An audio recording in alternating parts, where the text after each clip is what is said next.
सर्व उपस्थित बंधू भगिनी, ज्या प्राप्त परिस्थितीमध्ये आपण ही निवडणूक लढवतोय,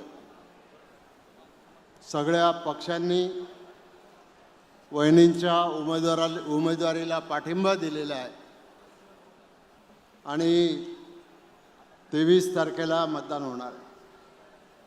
सगळ्या मान्यवरांनी आपल्या भावना व्यक्त केल्यात की वहिनींचं मताधिक्य हे न भूतो न भविष्यती असं असायला पाहिजे। तर माझी बारामतीमधल्या सर्व कार्यकर्त्यांना, सर्व मतदारांना, सर्व तरुण मित्रांना एवढीच विनंती आहे की प्रत्येक गावामधल्या प्रत्येक पोलवर जास्तीत जास्त मतदान झालं पाहिजे।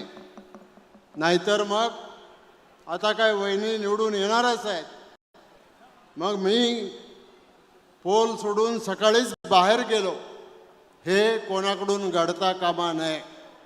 आम्ही ही निवडणूक झाल्याच्या नंतर प्रत्येक बूथ वाईज किती टक्के मतदान झालं, त्या गावात झालं, त्या गावाने किती टक्के मतदान दिलं हे आम्ही पाहणार आहोत। आणि त्यामध्येच सगळ्या पदाधिकाऱ्यांचा, सगळ्या पक्षाच्या पदाधिकाऱ्यांचा, संस्थांच्या पदाधिकाऱ्यांचा, सगळ्यांचा त्याच्यामध्ये एक कस लागणार आहे।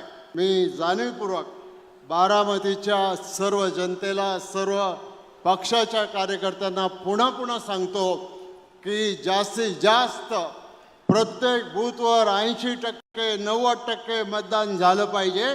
आणि त्याच्यातलं मतदान वहिनींना मिळालं तर तुम्हाला मी सांगतो, या पद्धतीने सगळ्या कार्यकर्त्यांनी जर काम केलं तर 1 नंबरचा रेकॉर्ड देशामध्ये होईल आणि पुन्हा असा रेकॉर्ड दुसरा कोणाला करता येणार नाही, याची काळजी आपण सगळ्यांनी घ्यावी। एवढंच मी या निमित्तानं आपल्याला विनंती करतो आणि अपेक्षा करतो आपल्याकडून। धन्यवाद। जय हिंद, जय महाराष्ट्र।